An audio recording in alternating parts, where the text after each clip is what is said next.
you'll find that the internet is built on quicksand. It is a little bit like a sand castle, actually. It is full of vulnerability. All computers are full of vulnerabilities. Give you some examples of these vulnerabilities so you can feel what I'm speaking about. To really understand our solutions, you need to first understand how important the problem is. You know, there are hackers all around the world playing with very amazing, sophisticated tools, far more sophisticated than the defensive tools than the majority of people, 99.99% of people use. And this is frightening. And there are three main reasons why the computer security problem keeps growing. First, complexity is growing. Second, extensibility, the capacity for a system to upgrade itself, and also connectivity, the ability for a system to connect to other systems. So I will go through these three parts with you now. But first, a little bit of history about computers. I'll let you read these quotes, by the way. What I like about the quotes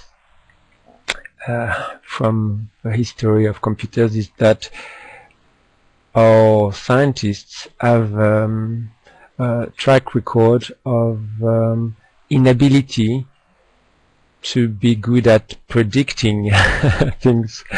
There is a common inaptitude to predict accurately what's going to happen. Generally, underestimation about the speed of progress that we are experiencing. I will first speak about the complexity. The complexity is something that you know about. Everybody has a computer, obviously, if you are online with me. You know that when you open a computer, it looks a little bit like that. It's full of wires and electronic circuits. The hardware is quite complicated. Obviously, you need a lot of years of studies to understand how it works. And even if you have, like me, learned about how microchips work, you know that for every component, electronic component, there are books sometimes as big as an encyclopedia about things you can do with them, and yes, it is full of information. This is like a fractal of knowledge, and a computer is something like a pack of puzzles. And this is at the same time at this hardware and also software level. Both are growing in complexity year after year. So this complicates a lot the security issue. In fact, already 8 years ago, XP had over 40 million of lines of codes. 40 million, that's a lot. I know that Microsoft has thousands of programmers already.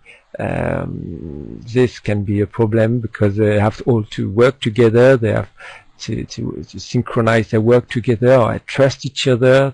They cannot check everything that everybody else is doing. Of course, they have to everybody relies on the work of other people in this IT industry, and programmers work a lot at night. They are overloaded with work. They have to rush products to the door as quickly as possible. In fact, they are more concerned about how fast they work and how quickly the product is delivered rather than how secure it is. So you find a speed of growth of software in software industry which is very fast, because we are focused on functionality since the beginning, since the first computer, rather than security. All the operating systems have been built on a model which stimulates growth which makes it easy to make new software, but not at all with the a security model where everything is built with solid bricks, like a huge city which has every element secured and in place and solid, and which cannot move without authorization. Now the whole software industry is built so that every software you install in your machine has the power to change everything else. That's basically what's happening at the moment. It is so vulnerable on many levels. And this image is just a joke about how big the operating systems are, and